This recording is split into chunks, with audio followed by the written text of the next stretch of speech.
عمران خان طاقتور ہیں ان کے ساتھ سیاست ہوگی، اور آپ یہ چیز دیکھ سکتے ہیں، میں آپ کے سامنے رکھتا ہوں، اٹیسٹڈ کاپیز ہیں۔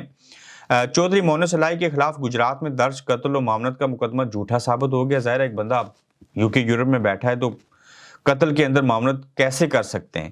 عدالت نے مدعی اور گواہان کے بیانات حلفی کے بعد مونس الائی کو اشتہاری قرار دینے کا فیصلہ واپس لے لیا، اور مقدمہ کے مدعی محمد اکرم اور گواہان محمد اسجد اور سجاد اشرف نے بیان حلفی عدالت میں جو ہے وہ جمع کروا دیے ہیں۔ وہ چیزیں ہیں، یہ وہ سارے اعمال ہیں جس کے اوپر مونس الائی، ان کے والد پرویز الائی سب ڈٹے رہے۔ یقیناً اس کا ان کو سیاسی ریوارڈ بھی ضرور ملے گا، عوام کی ہمدردی انہوں نے حاصل کی ہیں۔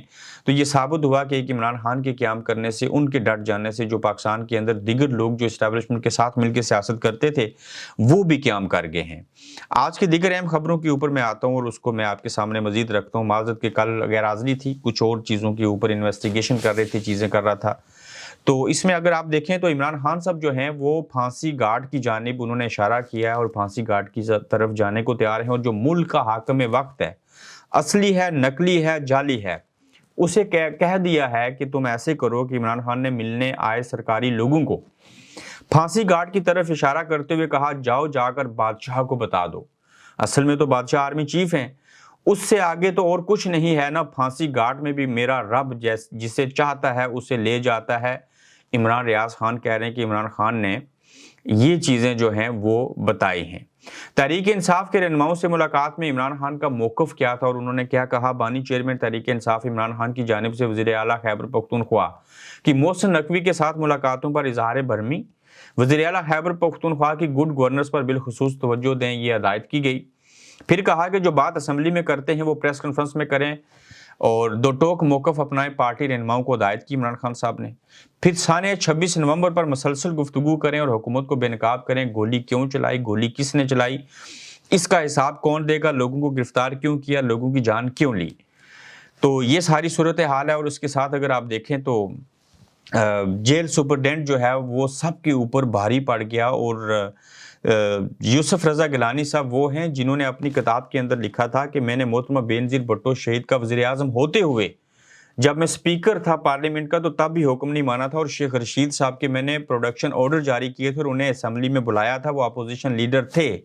آج وہی یوسف رضا گیلانی سینٹ کے چیئرمین ہیں، اور جنہوں نے بے نظیر شہید کی بات کو ٹال دیا تھا بطور پارٹی سربراہ اور بطور وزیر اعظم پاکستان، تو وہی یوسف رضا گیلانی جب اعجاز چودھری کے پروڈکشن آرڈر جاری کرتے ہیں سینٹ کے چیئرمین ہوتے ہوئے ایک سینیٹر کے لیے، تو ایک جیل کا سپرڈینٹ کہہ دیتا ہے کہ ہم پارلیمان جو ہے اس کی بات نہیں مانیں گے، یوسف رضا گیلانی کی بات کو نہیں مانیں گے، تو ہم انہیں جیل سے رہا کر کے یا باہر نکال کے سینٹ میں نہیں بھیجیں گے۔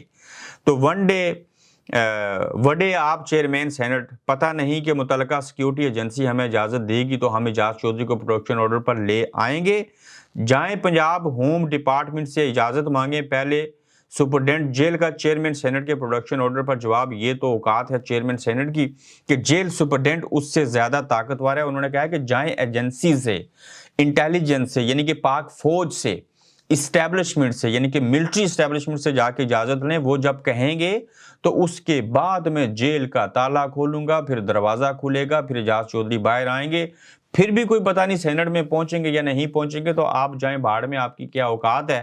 ہم ہی تو وہ ہیں جنہوں نے آپ کو چیئرمین سینٹ بنایا، لوگوں کی بولیاں لگائی، لوگوں کو خریدا، پی ٹی آئی کا کچمبر نکالا، تو آپ ہماری وجہ سے بیٹھے ہیں، تو لہٰذا ہمارا ہی لگایا ہوا جج سینٹ کا چیئرمین وزیر اعظم پاکستان ہمارے خلاف کیسے جا سکتا ہے۔ تو یہ ان کو جواب دیا گیا ہے کہ آپ کی بات جو ہے وہ ہم نہیں مانیں گے۔ تحریک انصاف کی کیسی درخواست دائر کی گئی، اس سلسلے میں ثانیہ ڈی چوک وزیر اعظم شہباز شریف اور دیگر کے خلاف قانونی کارروائی شروع کرنے کی پی ٹی آئی کی کرمنل کمپلینٹ پر سماعت 29 جنوری تک ملتوی ہوئی ہے۔ 2 زخمی بھی فوت ہو گئے اور ان کا نام بھی لسٹ میں شامل کرنا چاہ رہے ہیں، وکیل نے ایسے بتایا۔ تو یہ تحریک انصاف نے درخواست دی ہے کہ وزیر اعظم شہباز شریف صاحب کے خلاف کارروائی ہونی چاہیے۔ مزید جو 2 لوگ زخمی تھے ان میں سے 3 میں سے ایک پاگل ہے، 2 شدید زخمی تھے، وہ بھی شہید ہو گئے، شہداء کی تعداد 14 ہو گئی۔ ان کا نام بھی لسٹ میں شامل کریں اور وزیر اعظم پاکستان شہباز شریف صاحب جو ہیں ان کے خلاف کارروائی ہونی چاہیے۔ پھر کہتے ہیں کہ بدلتا ہے رنگ آسماں کیسے کیسے۔ جو بائیڈن کے جانے کے بعد کی صورتحال انسان خطا کا پتلا ہے، ہم سب سے غلطیاں ہوئی ہیں۔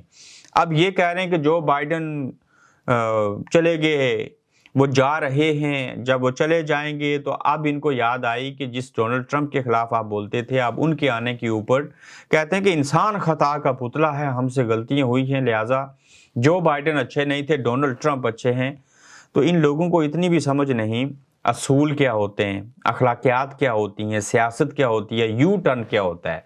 اب یہ یو ٹرن نہیں ہے، پورا دن ڈنڈورا پیٹتا تھا میڈیا جب کبھی عمران خان معذرت ایک بیان دے کے واپس نکلتے تھے تو کہتے تھے یو ٹرن خان ہے، تو اس نے یو ٹرن لے لیا۔ تو عمران خان صاحب کہتے تھے یو ٹرن لینا اچھی بات ہے، جو کوئی فیصلہ کرتا ہے، جو سوچتا ہے، جو عمل کرتا ہے، یو ٹرن تو وہی لیتا ہے۔ آج آپ وہ کام خود کر رہے ہیں جس کے اوپر دوسروں کو تانے دیتے تھے۔ آپ جو مرضی کر لیں، ڈونلڈ ٹرمپ کچھ اور ہے، جو بائیڈن کچھ اور تھا، ایک واضح فرق ہے۔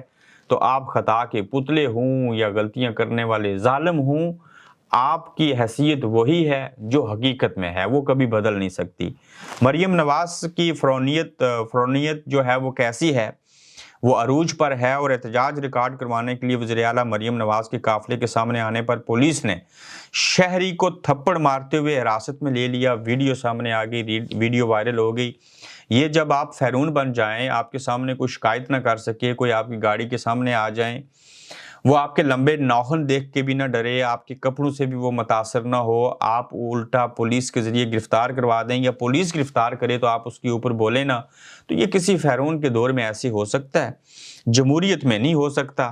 عوامی رہنما جو ہوتے ہیں ان کے دور میں ایسے نہیں ہو سکتا۔ تو لہٰذا آپ کس حیثیت تک جا چکے ہیں، آپ کی حیثیت کیا ہے، اوقات کیا ہے، سوچتے کیا ہیں؟ آپ کا جو ذہن ہے وہ ڈکٹیٹرشپ کا مائنڈ ہے۔ تو آپ کے سامنے تو کوئی آواز بھی نہیں اٹھا سکتا، کوئی گاڑی کے سامنے بھی نہیں آ سکتا، تو پھر وہ کیا کر سکتا ہے؟ اس کا جواب آپ بہتر دے سکتے ہیں۔ اپنا خیال رکھیے گا، تو جلد آپ سے انشاءاللہ پھر ملیں گے۔ آپ دیکھ رہے ہیں گورکھ دھندا ابرار قریشی کے ساتھ۔